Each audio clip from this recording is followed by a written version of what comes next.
হুজুর রাজনীতির ওয়াজ করবেন না, আর ওয়াজের প্যান্ডেলে রাজনৈতিক বক্তব্য দিতে এসে অনেকে বক্তব্য দেয়, শুধু হুজুর বললেন তো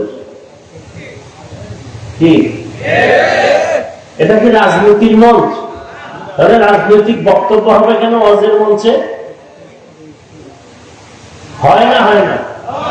এতদিন হয়েছে, নতুন করে যেন এই সুযোগ আর কেউ না পায়। জুলুম থেকে আমরা পরিত্রাণ চাই। কোরআনের প্যান্ডেল স্বাধীন, কোরআনের কথা চলবে স্বাধীন, এখানে করা আঙ্গুলের ইশারা চলবে না।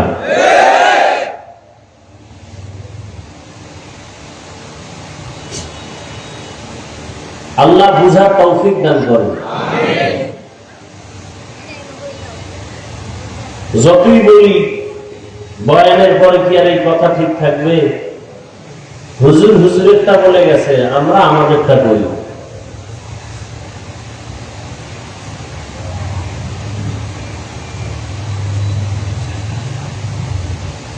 তো বিনয়ী হওয়া এটা ইসলামের একটা মানুষের জন্য বড় আদর্শ।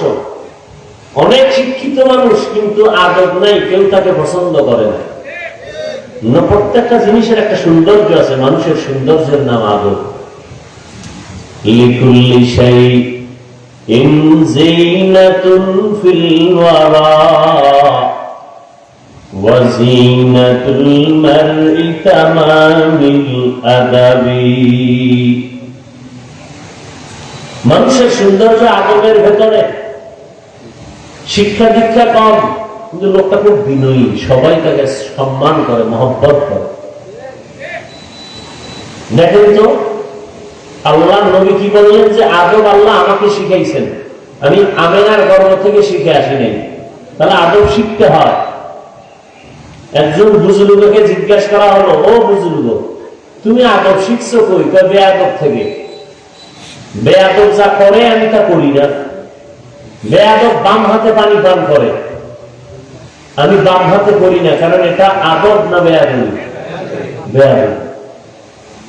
যেই জিনিস যেইভাবে করা উচিত, যেই কাজ যেইভাবে করা প্রয়োজন, ওইভাবে না করাটা বেয়াদবি। যেই জিনিসটা যেখানে রাখা উচিত ওখানে না রাখা বেয়াদবি। বুঝলেন না কথা? টুপি রাখবে কই? মাথায় না পায়ের নিচে? মাথায়। পায়ের নিচে রাখা। জুতা থাকবে কই? এটা মাথায় নেওয়া। বলেন না কেন? প্রত্যেকটা জিনিসের একটা আদব আছে। পানি পান করার আদব, জুতা পরিধান করার আদব। আদবের আর এক নাম সুন্নত।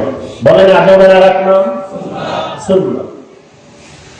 ডান হাতে আপনি পানি পান করবেন, ডান হাতে খানা খাবেন, ডান পা আগে ঢুকবে জুতা, আদব, এটাই সুন্নত। বাম হাতে কিছু পান করা, কিছু খাওয়া বেয়াদবি, সুন্নতের খেলাফ।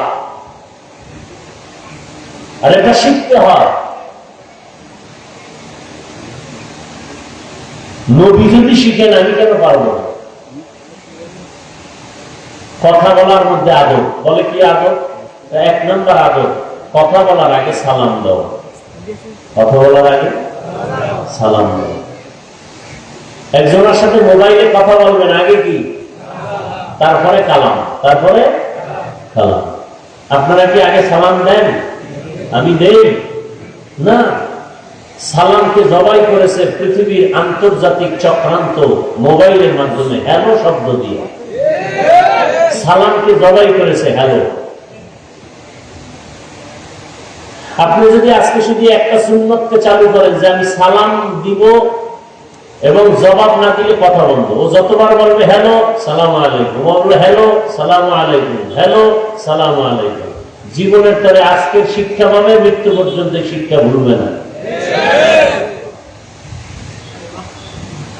সালাম দেন না, দেয় কারে জানেন? জানেননি সে এলে দেয়।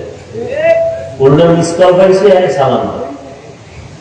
মা বাবাকে সালাম দেয় না, লজ্জা লাগে। ভাই ভাইকে সালাম দেয় না, লজ্জা লাগে। সালাম দেয় বেগানাকে, গানাকে না।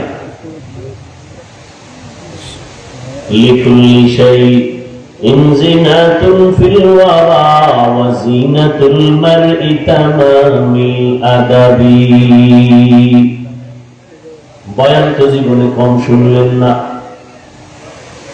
বাংলাদেশের মানুষ যে পরিমাণ বয়ান শুনে, পৃথিবীর আর কেউ এই পরিমাণ বয়ান শুনবে কি করে? বয়ান করারই কোনো অনুমতি নেই। এভাবে মাঠে ময়দানে বয়ানের অনুমতি নেই, দীর্ঘ টাইম বয়ান নেই।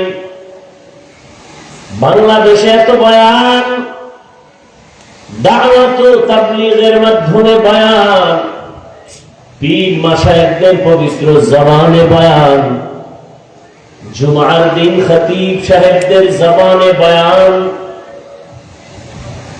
আমরা উলামায়ে কেরাম মানুষের দ্বারে দ্বারে ঘুরে বয়ান করি, আবার মোবাইলে সে বয়ানগুলো ডাউনলোড করে আপনারা শুনেন।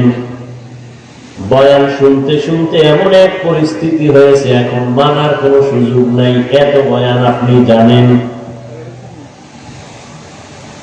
বয়ান আপনি সব জানেন, কোনটা হালাল কোনটা হারাম, কোনটা বৈধ কোনটা অবৈধ, কোনটা জায়েজ কোনটা নাজায়েজ, সব আপনারা জানেন।